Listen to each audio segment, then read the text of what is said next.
you? I don't know. It's up to you. This just in, we have news reports that we just saw Bill Nye walking outside of the news report. Hell Nye. Okay, I don't care. Do whatever you want. It's recording. Well, it's been recording this whole time. Tonight on the 5 o'clock news, we have a special guest, Hilary the Science Girl, and her assistant, Shawna the Piranha. They will be with us for the 5 o'clock news hour, covering climate change in the limnological environment. Here they come.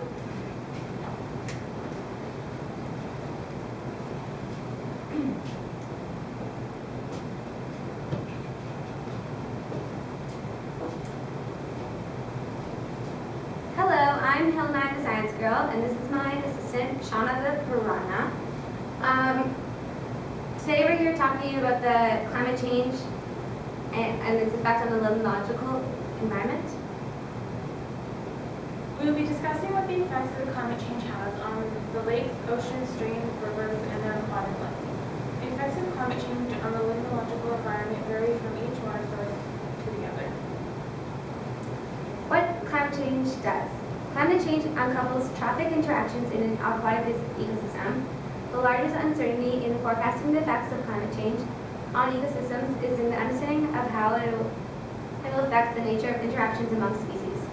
Climate change has unforeseen costs because different species are affected in different ways due to temperature change. Facts about climate change.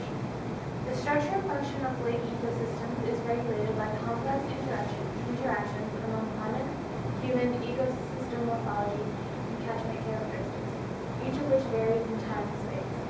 Climate change may have unexpected consequences because different species show unique responses to changes in environmental temperatures.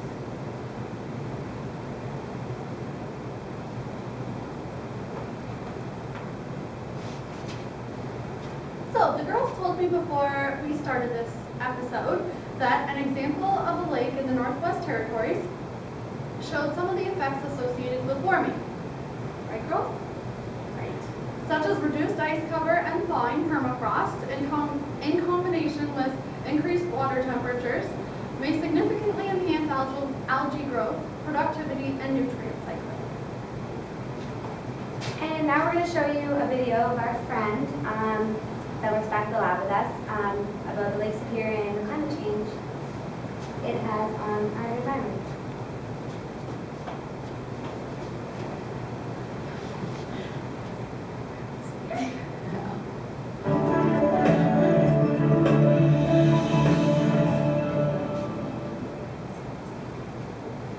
Lake Superior is the cleanest, clearest, and coldest of North America's Great Lakes. It contains 3 quadrillion gallons of water. That's a 3 with 15 zeros after it.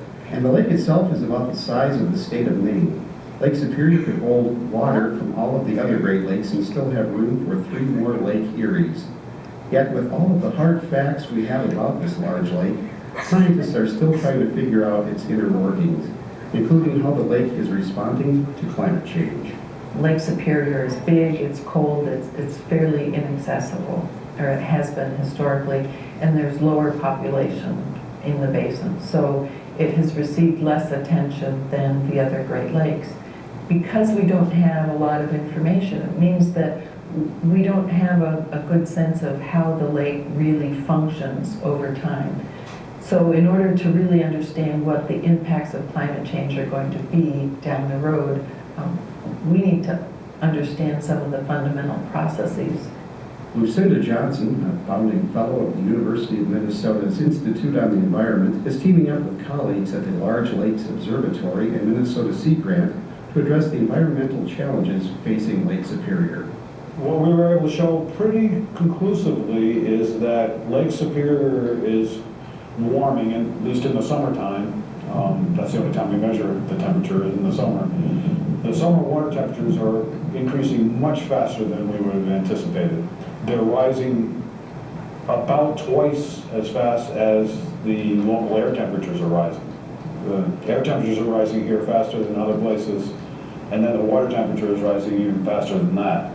Every warmer winter, we're getting less ice, and we will have less ice over time, and so we have this acceleration of warming of our lakes.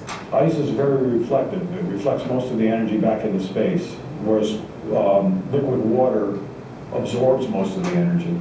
If you have a tendency to have less and less ice, then the water absorbs more and more energy, and you reinforce the tendency to have less and less ice. This immediately has consequences, for example, in the fisheries, because fish are very sensitive to temperature, often determines their growth rates, often determines which fish can be in the system. Virtually all chemical and biological processes are temperature dependent. So if you change the temperature, you're going to change anything from the rate of photosynthesis of algae to the rate of decomposition of organic matter. We have what we call a cold water fauna in our Great Lakes primarily, and we have a lot of cold water, but we're going to have less of it. Working together across disciplines is critical to uncovering new information about climate change.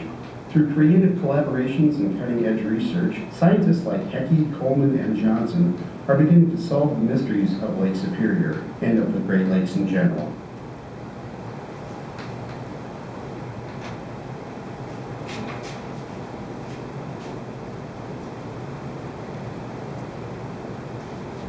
Alright, so we have some pictures from our latest trip to Lachlan Park to do our limnology studies.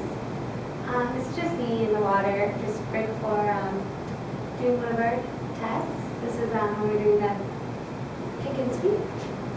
And that's Shawna holding some green algae. It got really messy. Oh, and then we brought the news reporter Andrea onto a trip, and she got to use a secchi disc. Didn't really know how to use it, but she got the hang of it, and this is just me on one of my camping trips out at Lachlan Park. And thanks for having us. And that's the News Watch at 5. Thanks for joining us. Have a good night. I didn't go too I hope I'm in it. Me too. I can just Photoshop you in.